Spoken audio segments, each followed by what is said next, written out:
Are you trying to hit your protein goals for the day, but you're finding it rather difficult to accomplish that? We know protein is essential when it comes to muscle recovery, growth, and repair. It's also super effective when it comes to fat loss, as it's one of the most satiating things out there. Getting enough protein throughout your day is key for making progress, whether that's with training hard or just generally staying healthy. But if you're new to trying to hit a higher level of protein in your day, you might find it difficult, as most easy to grab palatable foods out there aren't really prioritizing protein. And so some people might instantly think that the solution to that is just doing the old bodybuilding way of eating broccoli and chicken. Sure, if you smash chicken for every single meal of the day, you'll probably most definitely hit your protein goal. But that's not really going to be sustainable because it's not going to be the most enjoyable thing as well. So we need to look at different methods and tactics that we can bring into our day to help make sure that we're hitting those protein goals, but within a sustainable manner. One of the easiest boxes to tick when trying to hit your protein goal is making sure that you've got some sort of protein powder on hand. Just having a protein powder in the house can really help make a difference when you know that you might not be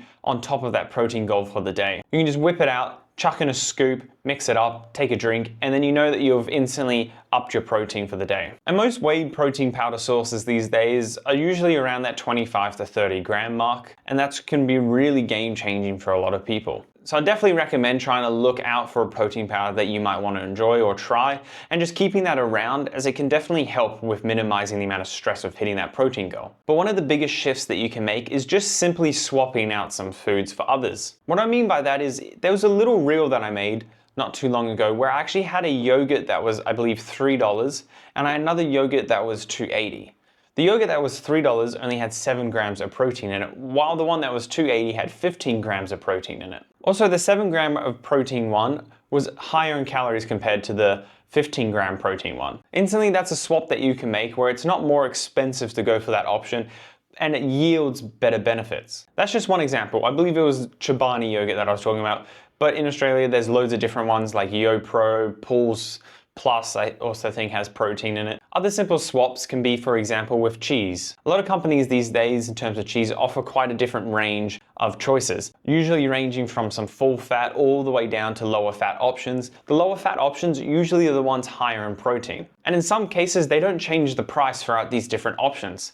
So it's just about being mindful about these choices and just picking up the one that might be higher in protein. And that's just a simple, easy swap you can make. Other easy things that you can also incorporate into either making meals or just on top or on the side of meals is cottage cheese. Cottage cheese you can get in the full fat or in the low fat. Always recommend the low fat, as the ratio between calories and protein is usually better. But I find that it's an easy substitute to just swap in for some foods or even just put on the side, and it just helps bump up that protein a little bit more. Other things to keep in mind is also the cuts of meat that you might be buying. You might instantly just see meat, buy that and think, yep, I'm hitting that an extra bit of protein there, that's great. You are on the right track, but just understanding that there's different cuts and they yield different amounts of protein in each one. Best example is chicken breast and chicken thigh. They look pretty similar, and it's kind of hard to tell the difference if it wasn't named in front of you. But in terms of protein, per 100 grams, chicken breast has more protein in it than chicken thighs. And so by making that simple swap out, you're instantly upping your protein again. Same thing goes for regular cuts of meat. Usually going for the leaner options help you yield a little bit more protein.